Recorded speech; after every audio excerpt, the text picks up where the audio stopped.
আসসালামু আলাইকুম। সবাইকে রমাদানুল মুবারকের শুভেচ্ছা ও স্বাগতম। দৈনিক ইসলামিক জ্ঞান আহরণ করতে চাইলে আপনারা সকলেই আমার ইউটিউব চ্যানেলটি সাবস্ক্রাইব করে রাখতে পারেন। সেই সাথে পবিত্র মাহে রমাদানুল মুবারকের প্রয়োজনীয় সকল মাসআলা মাসাইল এবং দোয়াসমূহ আমি প্রতিদিন একটি একটি করে ভিডিও দিব। সেই সাথে আপনাদের জ্ঞানে পরিধি বৃদ্ধি করতে চাইলে এবং কোনো রকমের প্রশ্ন থাকলে আপনারা আমার ইউটিউব চ্যানেলে করতে পারেন। সকলকে ধন্যবাদ। শুরু করছি আজকের আয়োজন। যেহেতু আমরা মুসলিম পরিবারের সন্তান, সকল মুসলিম উম্মাহর জন্য রমজানে রোজা রাখা ফরজ।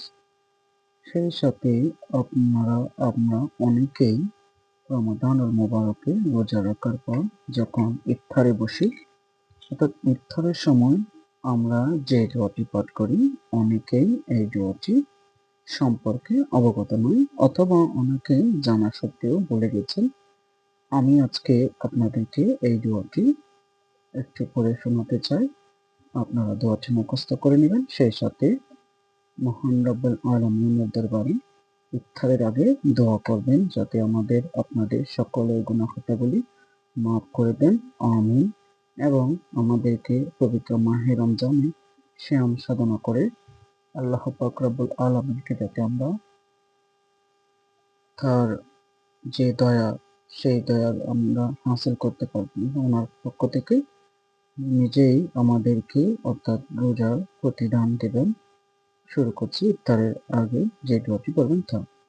দোয়াটি হলো এই: আল্লাহুম্মা লাকা সুমতু ওয়া আলা রিজকিকা আফতারতু বিরহমাতিকা ইয়া আরহামার রাহিমিন।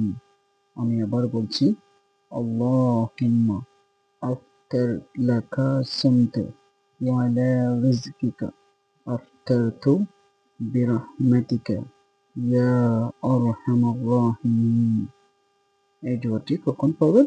ইফতারে বসার সময়, অর্থাৎ যখন অ্যালার্ম হবে অথবা ইফতারের আগের টাইমে এই দোয়াটি পড়ে নেবেন।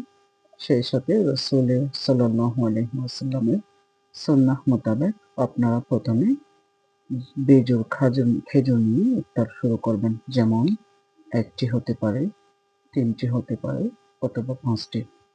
সকলকে আবারও রমাদানুল মুবারকের শুভেচ্ছা জানিয়ে আজকের আয়োজন শেষ করছি। সকলে ভালো থাকবেন। আসসালামু আলাইকুম ওয়া রাহমাতুল্লাহি ওয়া বারাকাতুহু।